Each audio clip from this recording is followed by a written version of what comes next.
You do something wrong. Maybe you snapped at someone you love. Maybe you broke a promise. The bad feeling that follows is immediate. A heaviness in the chest, a voice that won't quiet down. Most people call that guilt. But sometimes what you're carrying is something older, heavier, and harder to shake. And mixing up the two can be the difference between growing from a mistake and getting buried by it. Guilt is about what you did.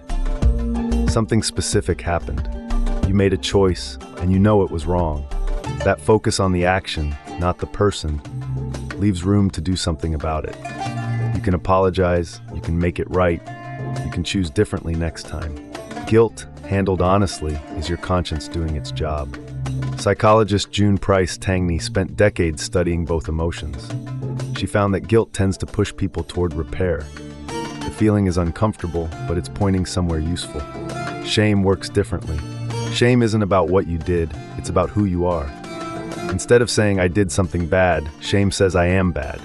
The whole self goes on trial, not just the action. That shift sounds subtle. In practice, it's enormous. When you feel guilty, you have a problem you might be able to fix.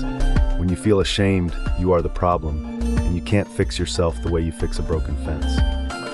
Tangney's research found that people prone to shame are actually less likely to take responsibility, not more.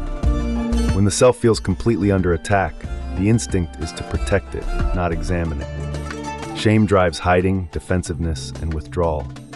It can make people worse, not better.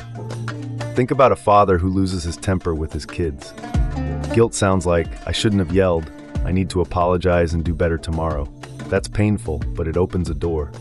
Shame sounds like, I'm a bad father, maybe I can't change. That doesn't open any doors.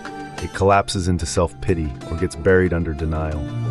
Marcus Aurelius returned again and again in his private journals to honest self-examination. Not self-punishment, examination. He looked clearly at where he fell short, asked what a better response would have been, and moved forward. That kind of guilt, specific, clear-eyed, temporary, takes more courage than pretending nothing happened. So here's how to tell the difference when you're in the middle of that heavy feeling. Ask yourself, am I thinking about what I did or who I am?